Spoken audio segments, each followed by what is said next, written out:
For the Christian students, discipleship, we use a lot of the same material that we would use in VBS here in Canada, and Wycliffe's material, or Truth Quest, or others, so forth. There's also Soul Seekers, which is an after-school Bible club, which allows two things. Not only for the students to have a little bit broader discipleship program with arts and crafts and games and so forth, kind of like a camp experience in some ways, but as well, the high school students who are going on a mission trip, they get to teach the Soul Seekers kids the program that they're going to take with them when they go on the mission trip.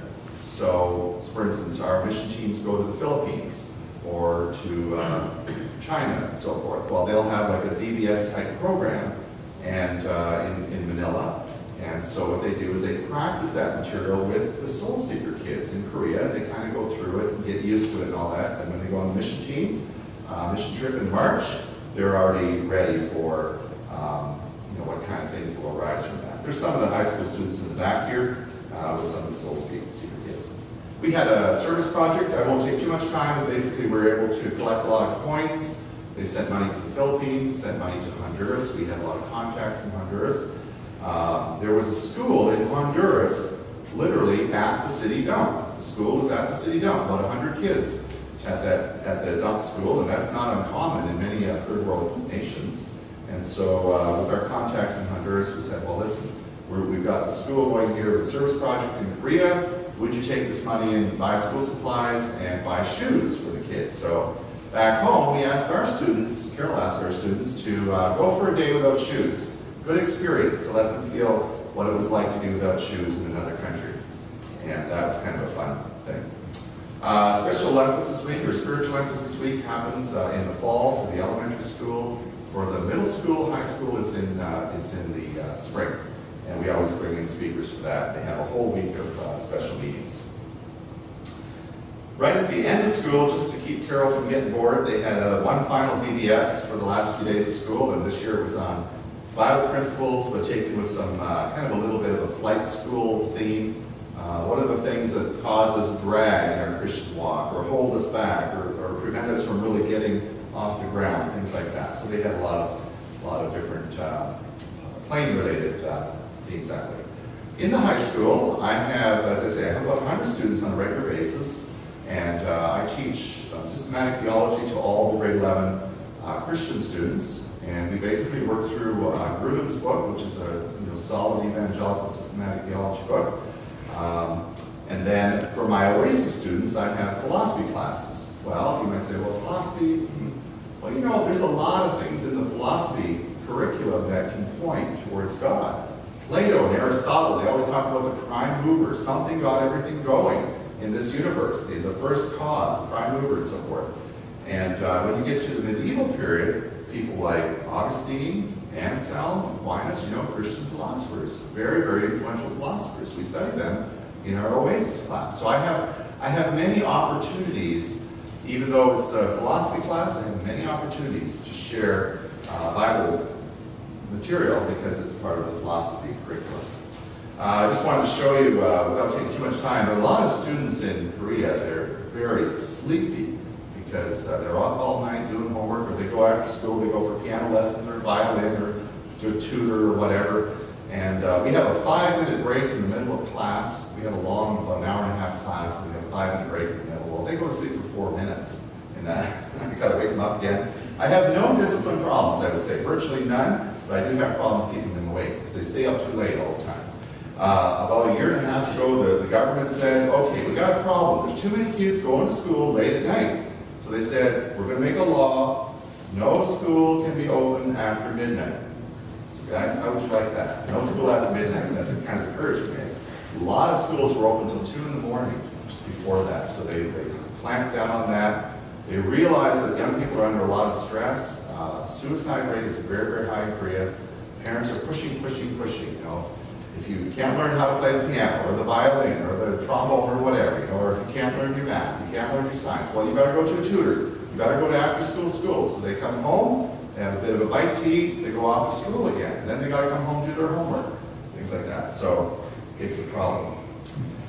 These are some of my care group guys. I'll just quickly tell you, Zach here on the left, his parents work for the embassy and American embassy. He got to meet President Obama this last fall, and he said it was kind of funny because he looks a lot like Obama. And he said, he kind of looked at me for about 5 seconds, then he shook my hand. I said, well, Zach, if we ever have a movie about, when Obama was young, I'll make sure you're in it. And Tom, next guy, he's Jewish. His father is the Israeli defense attaché in Seoul. Down below is Paul, he's Christian. And then Shoot, next to me, he's from India. He's a Christian boy, but his parents are not Christian. And Arnold, he would say, well, he's an agnostic, but I have seen things happening in his life over these 3 years. So anyway, these guys, that's kind of a mixed group that I have. And in my classes, I might have Buddhists and Hindus and Muslims in my Oasis classes, but also some Christians. And it gives me some great opportunities. We have a survey of world religions. Well, I have to, of course, respectfully talk about all the different religions, but I also come to Christianity then. So we respectfully talk about the key doctrines of Christianity. Who is Jesus? Why did he die on the cross? What are all his miracles about? And it's kind of a dialogue that I think is a healthy dialogue, provided it's done carefully and sensitively. I don't have too much time, just to mention that those mission teams were wearing all different shirts depending on what country they were going to. I'll tell you one funny story though.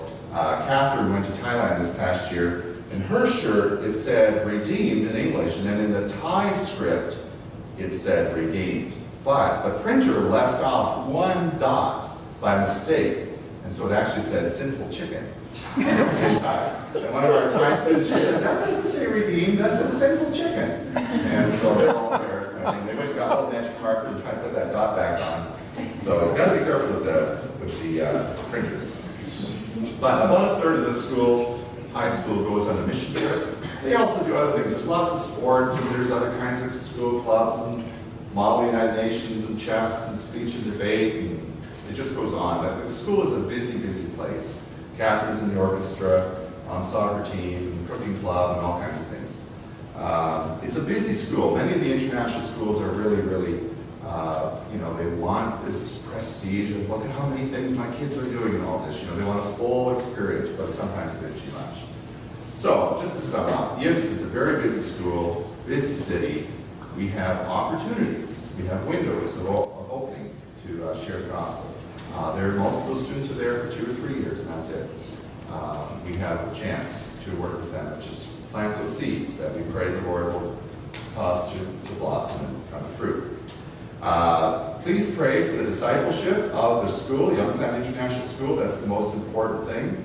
I would say that that's a real focus, that when they hear the word, it will go into their heart and really come to bear fruit.